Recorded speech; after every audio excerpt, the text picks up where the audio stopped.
Fall is around the corner, so today we're gonna do some Delicata squash.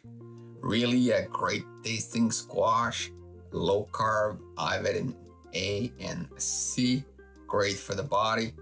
This Delicata squash, if you never taste any, it tastes has the texture of a bit of a sweet potato, but quite a different feel to it. You can actually eat the skin, everything is good to eat on it.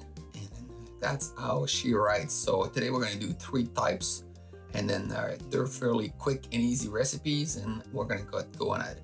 First thing is split it in half, remove the seed with a spoon, and then after that you'll need to cut them in a small 1/2 inch strip. It does cook quite fast, so it cooks like almost an asparagus. It does cook quite fast, so if you're gonna do it, you don't need to do it an hour before you start your supper. So the first way, I'm just gonna put it into a pan with some steak rub and olive oil, and then just put that all together. If you're doing a big batch and you serve them as fries, then I recommend to put in a large bowl, mix all of that together at one time, and it goes a lot faster. The next way to do it is on the barbecue. I like to do it when I do my sweet potato pie also. What I'll do is basically get it all done together. Start with the avocado oil, put them all on the plate with the sweet potato, and then you can cook them all together on the actual barbecue grill. The squash does cook quite a bit faster than the sweet potato, so what I recommend to do is probably just get it on the low grill to get the grill mark, and then after that you can just put it up top while the sweet potato are cooking. So it takes to cook on the barbecue, I would say no more than 15 minutes. It's going to be good to go on the higher portion of your grill, about 250.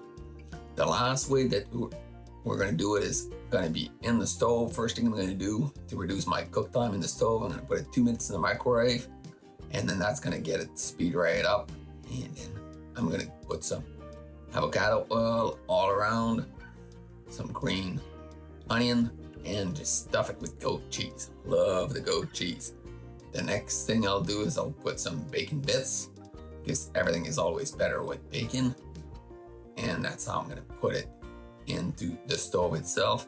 450 degrees for about 25 to 30 minutes. Check it out with a fork. If you can pierce the skin fairly easy with your fork, it is done. It's good to go when it's cooked. So hope you guys like it. Something that size, is a good side dish for maybe for 2 or 3 people, and then that's good. Thanks a lot. See you next time.